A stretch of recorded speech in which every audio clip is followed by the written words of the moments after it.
words, you don't put a Band-Aid on internal bleeding. As Jesus continued through his Sermon on the Mount, he came to the subject of anger. But anger isn't just a surface issue. Like everything else in Jesus' sermon, anger is a matter of the heart. So we're going to look at Matthew chapter 5.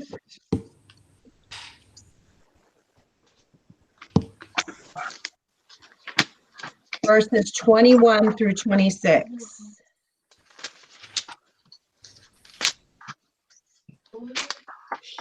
Matthew chapter 5, 21 through 26.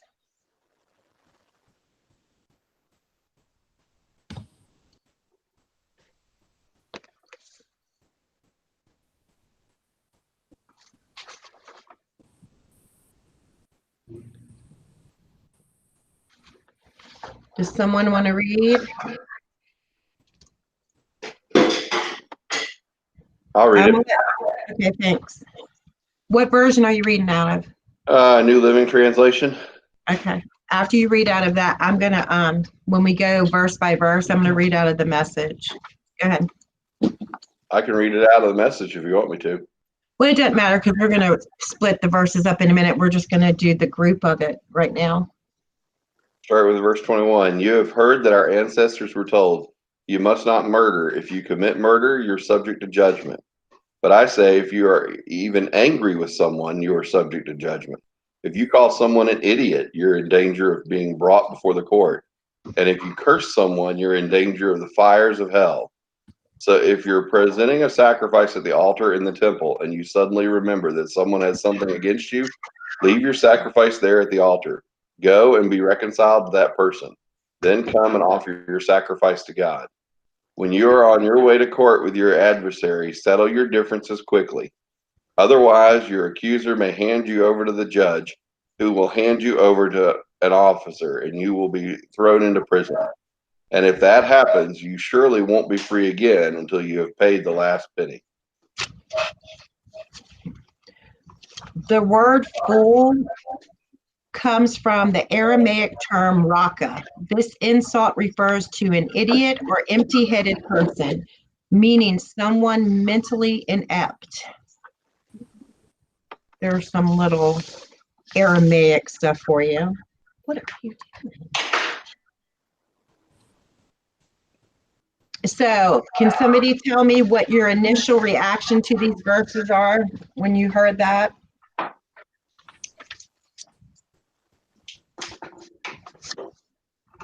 Anybody? Wait, can you say that again? What was your first initial reaction to the verses that Pastor Scott read?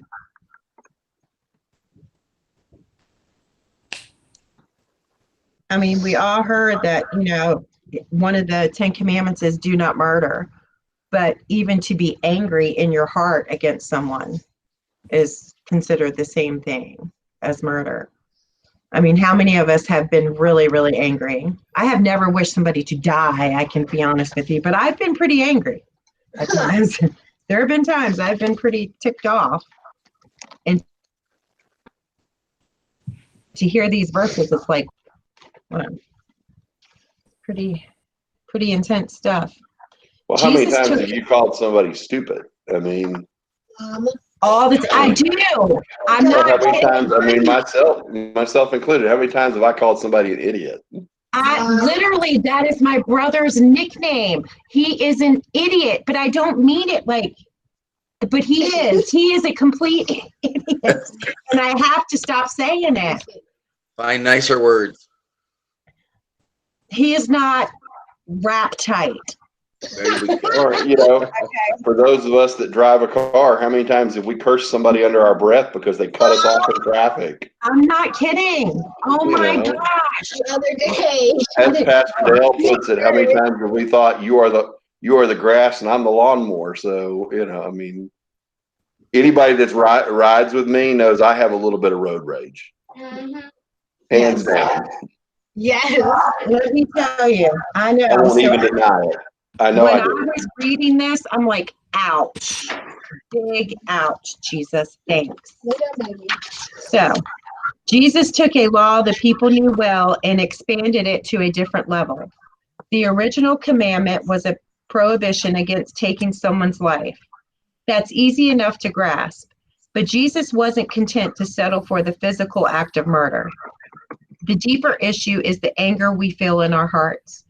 Furthermore, Jesus helps us see that anger isn't something that happens to us. It is a choice we make.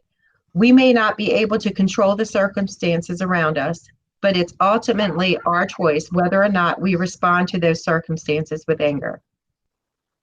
It's not always wrong to be angry. At times, Jesus himself became righteously angry. For example, he became angry when the religious leaders failed to show compassion for a man with a withered hand. Can somebody look up Mark chapter 3, verses 1 through 5? No, chapter 3, verses 1 through 5.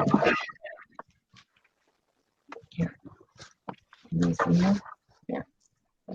Now they're going to fix it on you. Are you serious? That's not funny.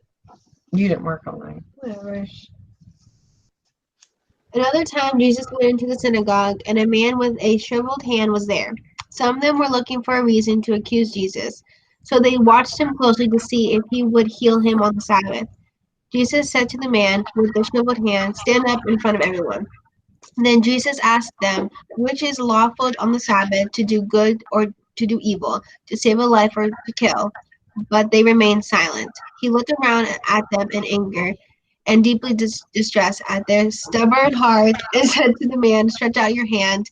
He stretched it out, and his hand was completely restored.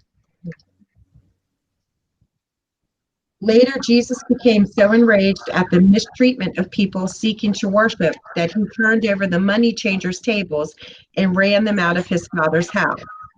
Now let's look up John chapter 2, 13 through 16.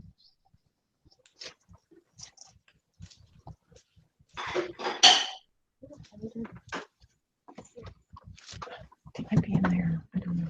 Ricky, call the dog.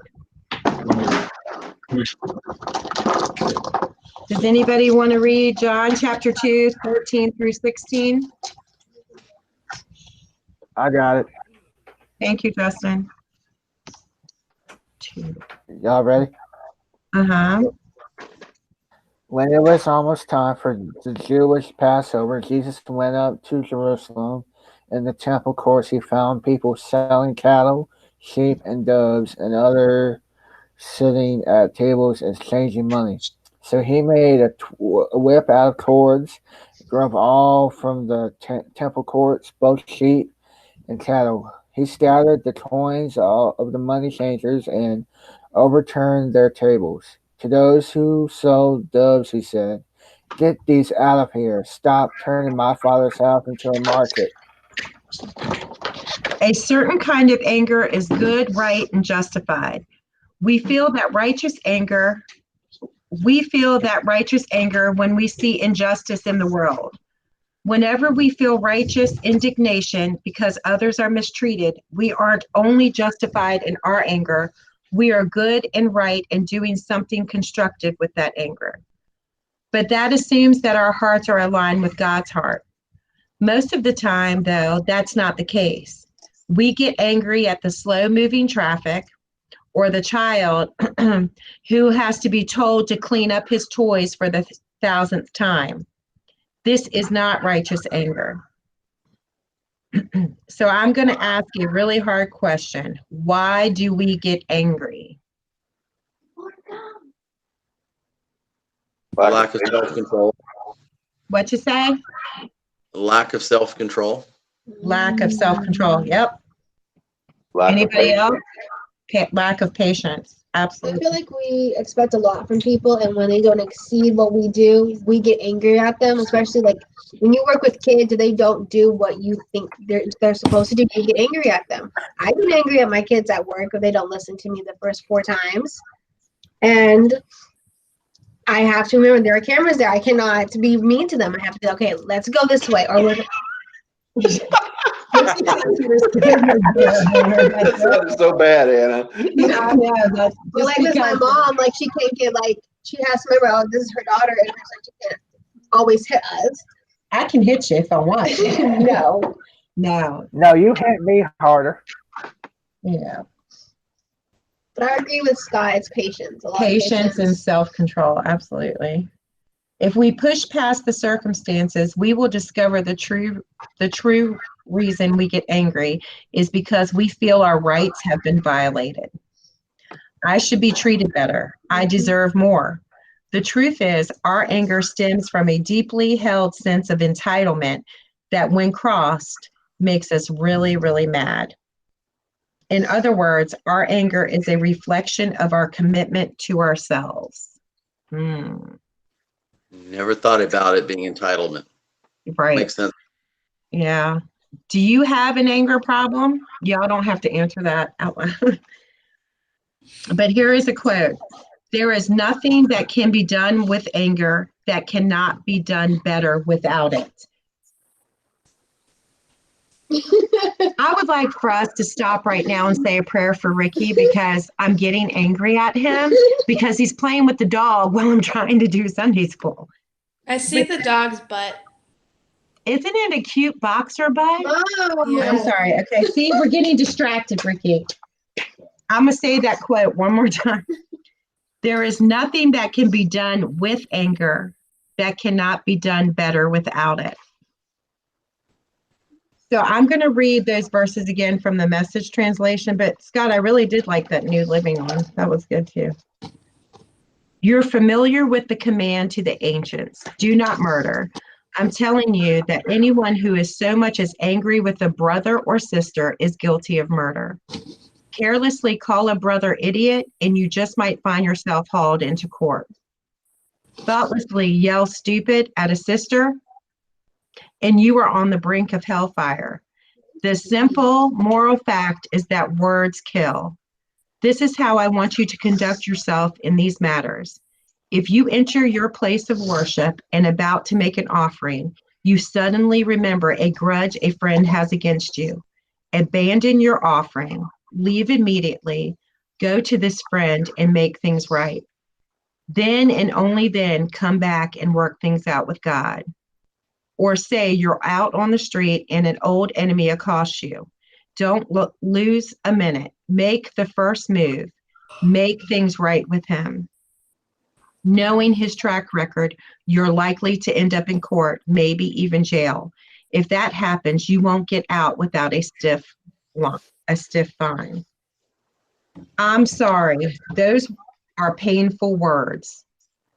How many times, it's all hard sometimes to apologize. It really, really is to say those words, I'm sorry.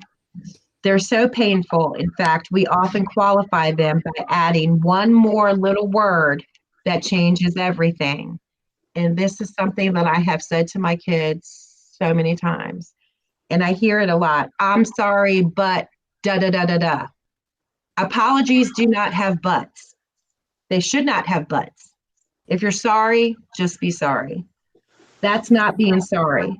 That's choosing the road of self-justification. We say this when we want the other person to know that even though we lashed out in anger or did something wrong, we had a justified reason for our behavior. Anger often leads to conflict. Conflict often leads to relationships being strained to the breaking point and beyond. And I'm going to stop right there and I'm going to give an example. I know y'all have been praying for my dad and I so greatly appreciate it. We are decided Friday that we're going to stop his cancer treatments and we're calling in hospice. It's gotten to that point. And I know that today is going to be my last Father's Day with him here on earth. But the reason why I stopped, because I just want to explain something. My dad has not seen his brother since 1995. And that was at my grandmother's funeral. And that is because of anger. And he's dying. and it's sad. It is so very sad. I located my uncle a couple of years ago for my dad, and they've talked maybe twice. And even then, they both have so much anger built up in each other, and they're both so stubborn. It's crazy. And my uncle lives in South Carolina. His health isn't the greatest, and here's my dad here in Virginia dying, and he's going to die with them without reconciling their differences, and it's so very, very sad. It's in those moments that we need to remember Jesus's amazing statement from verse 24. Reconciliation takes priority over worship. Mm. That's pretty serious. I'm going to read that verse one more time. Hold on, I got to find it.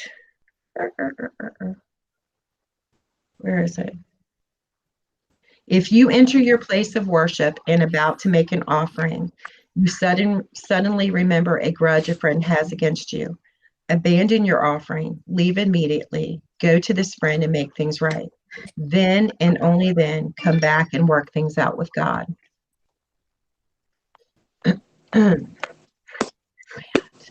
Hold on, I'm looking for it. Even more, we are to be proactive in resolving conflict. We should take the first step, and I'm going to say that again. And this is something else I've said to my kids over and over. You should always try to be the better person, even when you know in your heart that you are right. You can be just apologizing doesn't always mean that you are taking fault. It just means you're sorry for the situation. You can be sorry for the argument. But you should try to take the first step, even when you aren't to blame for the conflict in the first place. How can we do that? Number one, honesty. Be willing to hear and tell the truth. Don't be tempted to treat this like an airing of dirty laundry. The truth is useful for healing, but it is not intended to be used as a hammer to beat the other person over the head. Number two, humility. In most conflicts, both sides have things they need to acknowledge and apologize for. In order to do so, you must have a humble heart. Humility will help you forgive with the same grace and mercy God forgave you. Security. Security doesn't mean arrogance. It means knowing you are a child of God. When you are secure and confident in your relationship with Jesus, you can apologize. How the person responds to your apology or attempt to reconcile cannot change your secure relationship in Christ. Reconciliation requires honesty, humility, and security. Which of these do you find challenging? Repeat them again. Reconciliation requires honesty, humility, and security. Which of these do you find challenging?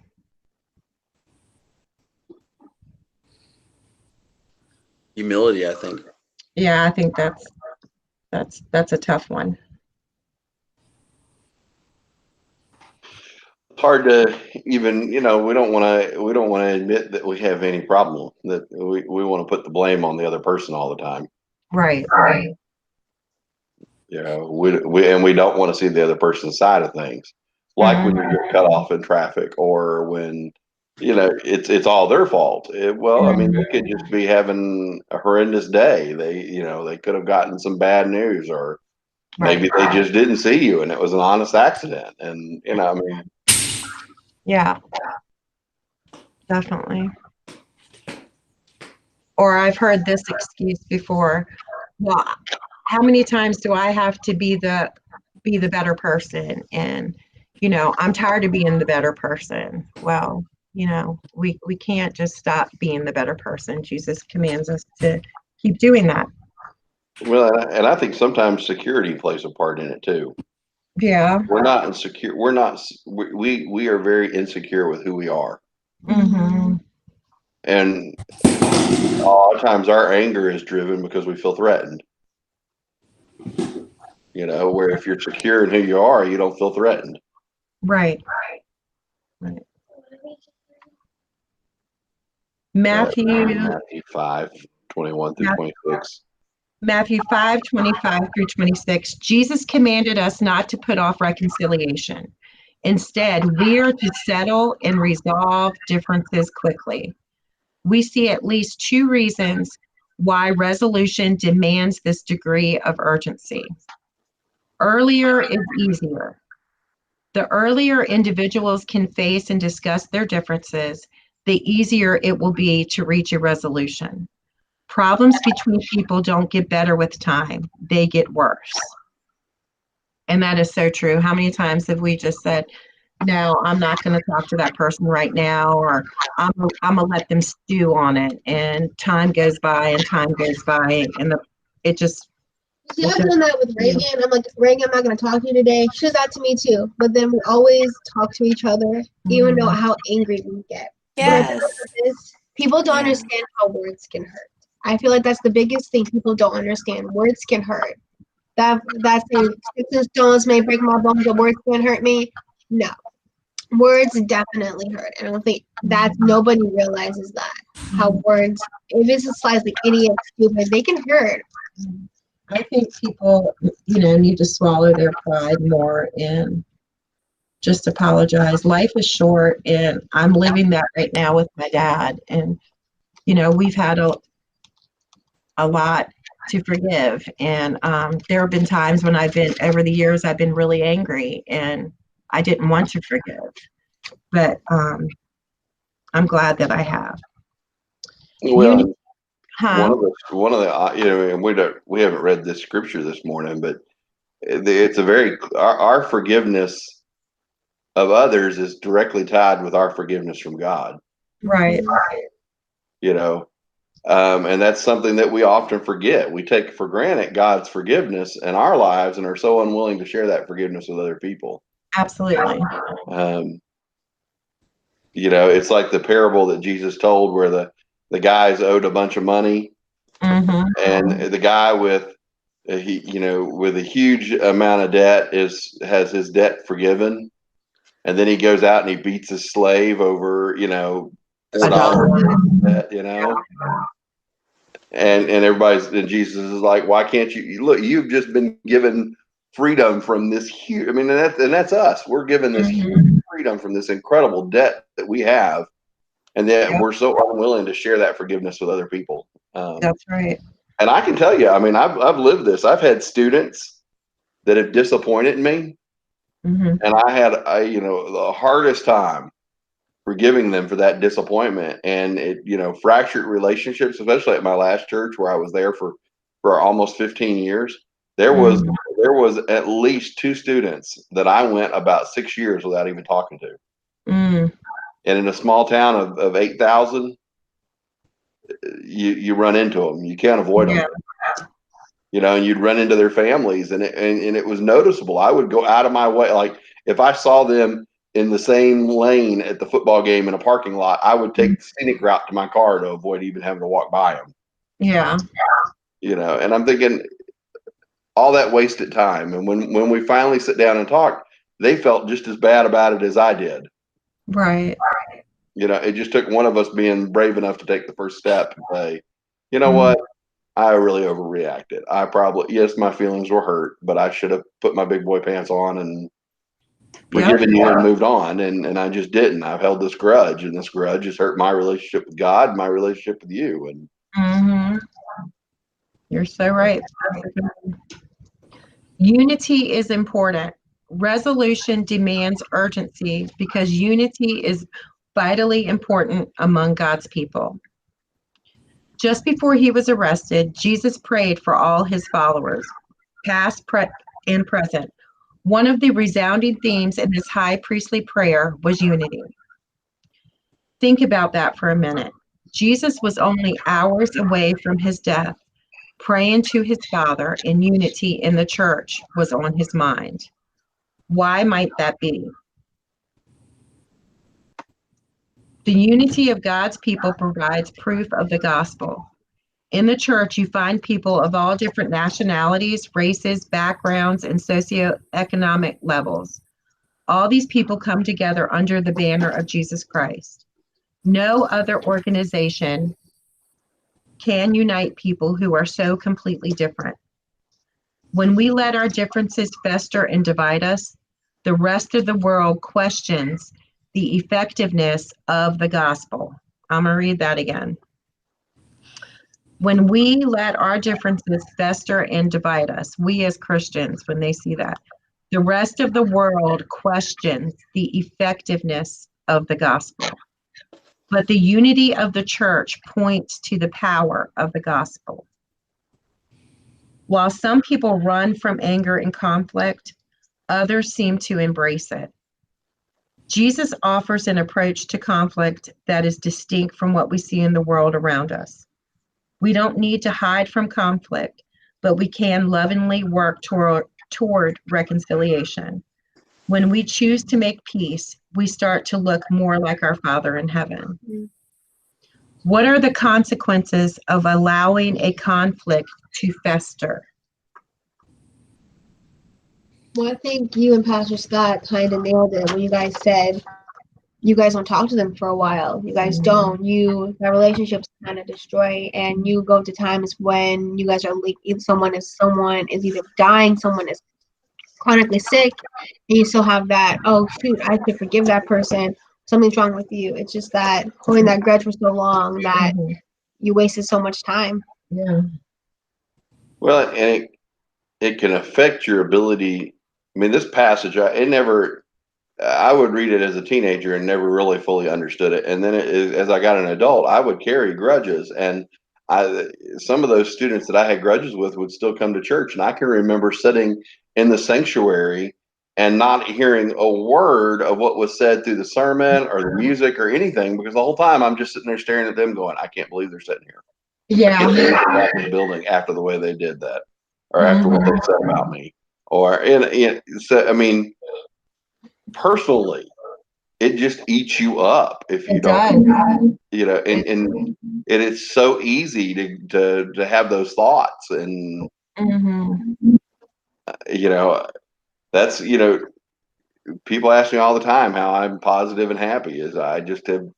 I try my best to make a conscious effort that I'm not carrying grudges against people. Yes, my feelings are going to get hurt, but. Bless you. Thank you.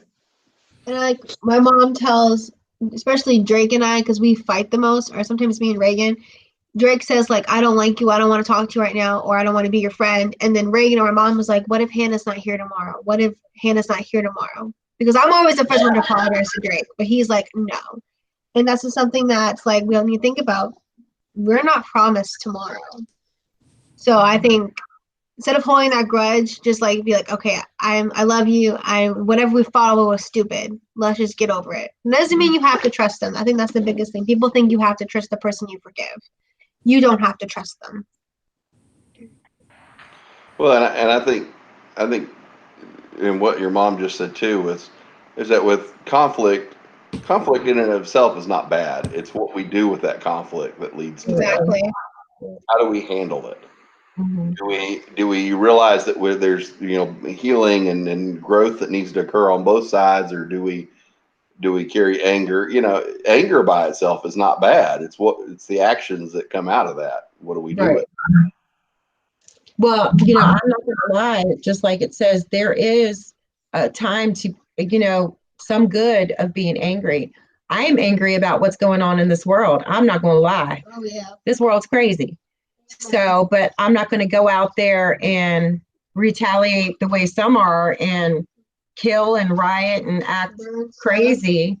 I'm going to get on my knees and I'm going to pray about it. And I'm going to try my best to be a bolder Christian in my actions. I mean, Well, I kind of in that same vein, I just made a conscious effort that I'm just going to share love. Yeah. That seems like such an easy Sunday school answer, but a smile in the right place Yep. will make a person's day. Right. It's just like the other day, we're in the process of refinancing our house in North Carolina, and all that's gotten approved. But it was so funny because the loan agent from the credit union called, and she had to ask what race I was because it's required on federal home loans for studies and statistics. And this poor lady, you could tell this was about a week ago, and you could tell this poor lady was so nervous about asking this question because she spent about 4 or 5 minutes trying to figure out the safest way to word it that I wouldn't get upset by asking me what my race was. And I could tell it. So after about a minute or so into the conversation, a couple minutes in, I stopped her and said, Jerry, I'm white. I know what you're trying to ask. I said, I'm not that type of person that's going to get upset. So just ask the question. Because she was trying to explain why she had to ask and what she was being asked for. And I was like, just ask the question. Is it a box you want to check? I'll check it. But that is, and it made her laugh and it relieved some of the tension in her, and I'm thinking, and all I did was just share a little bit of love and grace. I mean, Yeah. We've got several black folks that are our neighbors. I wave at them, talk to them when they're walking down the street. I just think sometimes the simplest way of how we choose as Christians to go about our lives can impact the world around us. Definitely. That whole statement that you were talking about, that our unity shows Christ to the world. I think that is so true. That as Christians, we like to major in the minors a lot of times. We get so focused on little minute things in our belief that we forget that we're all going to heaven. Right. And sometimes the greatest way to impact our world is just being the Christian God's called you to be. You're right. Absolutely. And I'll tell you, I was in McDonald's drive-through line. Right, be quiet, Hannah. Reagan and I the other day. And a lot of the McDonald's drive-through lines now have the two lanes where you can choose one to pull in. Well, the one down here in Locust Grove, it's right next to a sheet. So the parking lot's not that big. So I pull in, there's 2 or 3 vehicles ahead of me, but they're all like spaced so far apart because the one that's right coming up next to getting the drive-through to give her order, she's waiting to see which line is going to go faster. So she's backing up everybody's traffic. I'm blocking people from being able to even exit McDonald's because of this woman. So I'm like, are you kidding me? These people want to leave. So I whip around and go to the drive-through line. I'm like, y'all are going to be dumb. I'm going to sit here. I'm going to go because I have to let these people out. Well, I get up there. This lady honks on her horn. I roll the window down and I'm like, is there a problem? And she said, you almost hit me. I said, no, ma'am, I did not almost hit you. You're making people block traffic. People cannot get out of the parking lot because you're waiting way back here.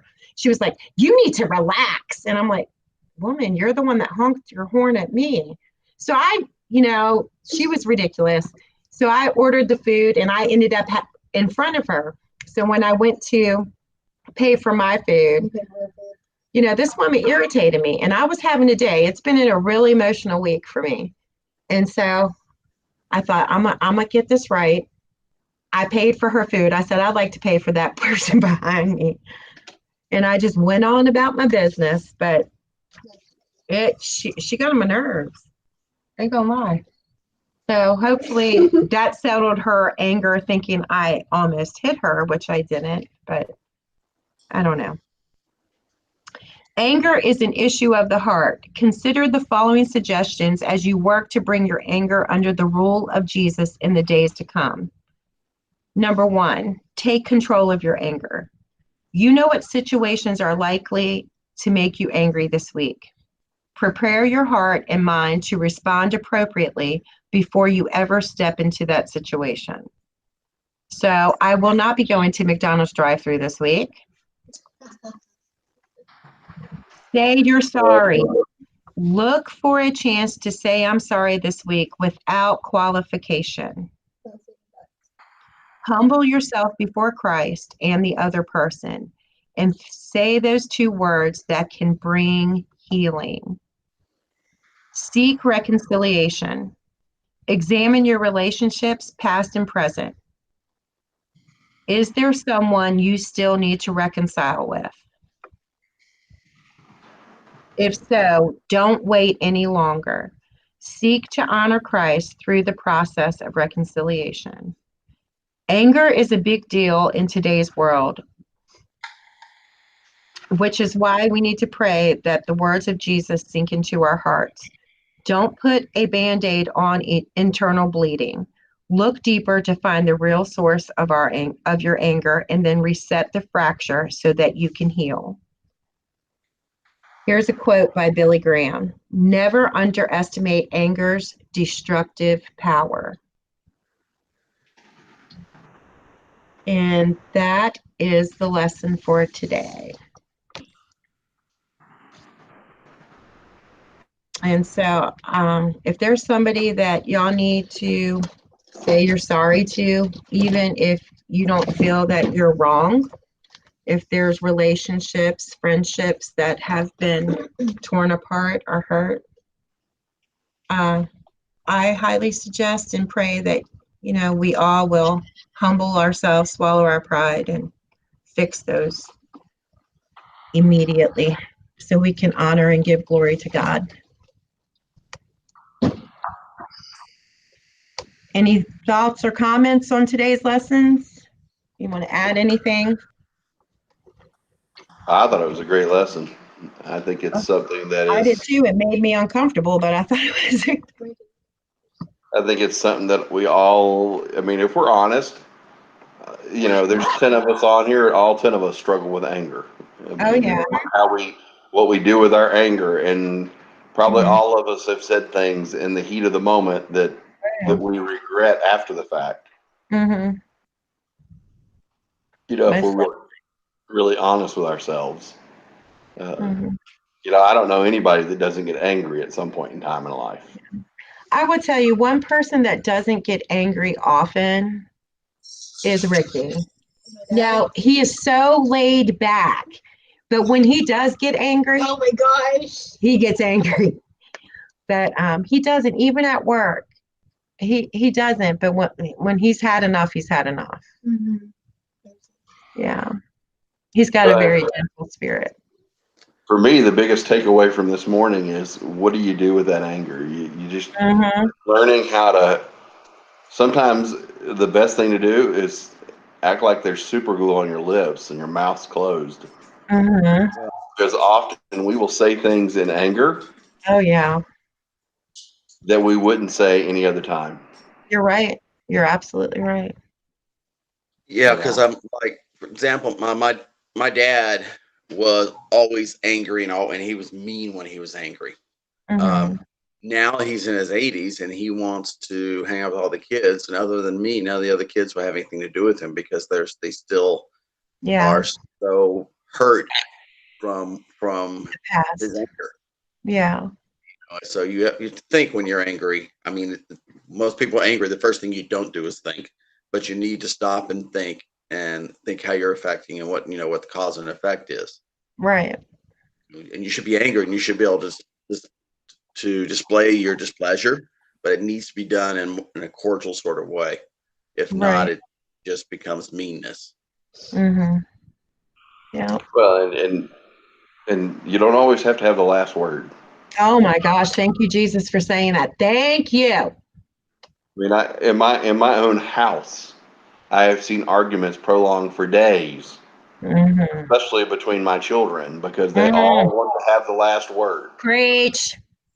And I'll look at one of them and say, it takes two people to argue. Sooner or later, one of you just needs to close your mouth and walk to your bedroom. And You know what? I call Hannah, and she's so much like my brother in this aspect. And my mom, when growing up, she used to my brother's name's Bobby. Last word, Bob. Hannah is last word, Hannah. She has to have that last word all the time. I'm like, just shut up. Just stop. Yeah, sometimes you just gotta walk away and take a walk and come back in 30 minutes or something. Yeah. My brother's bad about it. I tell people all the time that one of the things that I think has made mine and my wife's relationship so strong over the years is that when we got married in July of '95 and we moved to Kansas City in August of '95. and we were 13 hours away from her family and 16 from mine. So as a young married couple, if we had an argument and we got upset with each other, she couldn't get in the car and run home and stay the night with mom and dad. Mhm. You know, we had to deal with it. We had to learn to discuss things and talk things through. And yeah, we might get in the car and drive around Kansas City for 30 minutes or an hour, but sooner or later I'm coming home because I'm not sleeping in my car, Mhm. you know, and same for her. And I think just that is so true in any relationship, friendship or romantic relationship, is learning how to talk things through and how to come back together when you calm down a little bit. There are times where you just have to say, I'm too upset to talk about this right now. Right. Yep. And even as a parent, we have to do that. There are times where I look at my children and say, you know, just a few weeks ago, I had this conversation with Garrett. I said, I am so mad right now. I cannot have this conversation with you. Yeah. I said, give me a day and we'll Mhm. talk, but let me calm down because I'm going to say things right now that I don't mean. And I know that. And when people do say that, when people do say, give me time or give me a day or so, respect that. Respect it. Don't keep hounding them. Yeah, I think especially for us parents that we need to give our kids sometimes when they're angry, Mhm. recognize, okay, let's talk about this in 20 minutes or whatever. Mhm. Right. Absolutely. But yeah, that's the biggest struggle, is always wanting the last word. Mm. Would you stop? I just think that's like pouring gas on a fire. It just keeps it going. I'll never forget my brother when he turned 18. Oh my gosh. His favorite thing was, I'm 18, I'm a man. That was his favorite thing to say. Well, he was arguing with my mother and would not stop, would not stop. And, you know, my mom's shorter than me. And he was standing on one of the bottom steps and he just wouldn't be quiet. And she kept telling him to be quiet. She finally went over there, grabbed a handful of his hair, ripped it out. And she said, now I said, shut up. I was like, oh my gosh. Snap. And then when he couldn't say anymore, he went downstairs and he slammed his bedroom door about 50 times. And then she called her father in North Carolina. He said, go take the door off the hinges. He won't have nothing to say. I've But done that. he just would not stop. If he would have just hushed, he would still have a few strands of hair left. He would not be quiet. And it's just like you'll post pictures of your I'm going to get along shirt, Oh, Lord, yes. you know, and it cracks me up every time I see Hannah and Reagan in it. It just makes me laugh. But if they're truthful, if they're truthful with each other, it's hard to stay mad when you're 6 inches apart. Yeah, it is. But they wouldn't stop. Well, y'all wouldn't stop. I used to, I used to make my boys hug each other. No. Mhm. That doesn't work with mine. I mean, they'll hug each other, but it still didn't work. No. So, You never had that problem with me. Because I'm the Mhm. perfect one. Oh, You think wow. so? she is precious. See, See, with Reagan, I'm always the first to apologize. not always, Hannah. Oh, my goodness. No, Okay. not always. Y'all But know again, there's storms today, so watch out for lightning. but again, Hannah, you like to use the word "but" after "I'm sorry." You know, so does my brother. I'm sorry, but da da da da da. He has to prove his point. I'm like, oh my gosh. But anyway, yes, this lesson it made me feel real uncomfortable. So God was definitely speaking to me through all this. It's definitely a lesson we can all relate to. Absolutely. Especially in such an angry world we're in. So do we want to do prayer requests now? Mm-hmm. Get the board hand. Do we want to do prayer requests? I meant now. Like now. You can leave the first one. Oh, I'm gonna leave that forever. My uncle had his heart catheterization. There was no blockages, so that was a blessing. Thank you.